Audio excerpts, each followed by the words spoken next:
হযরত শাহজালাল আন্তর্জাতিক বিমানবন্দরে স্বর্ণ ও মোবাইল ফোন জব্দ করেছে ঢাকা কাস্টমস হাউজের প্রিভেন্ট টিম। বৃহস্পতিবার দিবাগত রাতে এগুলো জব্দ করা হয়। শুক্রবার দুপুরে কাস্টমস হাউস থেকে গণমাধ্যমে পাঠানো এক বিজ্ঞপ্তিতে এ তথ্য জানিয়েছে প্রিভেন্টিভ টিমের উপকমিশনার ইফতেখারুল আলম বাংলা ট্রিবিউনকে জানান, গোপন সংবাদ ভিত্তিতে এয়ার অ্যারাবিয়ান ফ্লাইটে G9-510 সংযুক্ত আরব আমিরাতের শারজাহ থেকে ঢাকায় পৌঁছানোর পর রাকিবুল ইসলাম নামে এক যাত্রীকে অনুসরণ করা হয়।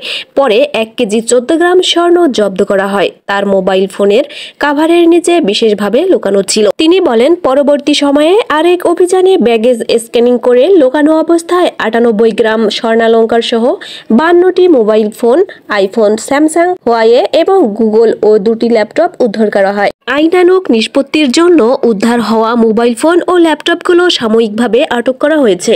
এই ছিল এখনকার মতো আপডেট। পরবর্তী আপডেট পেতে অবশ্যই চ্যানেলটি সাবস্ক্রাইব করে সাথেই থাকবেন। আল্লাহ হাফেজ।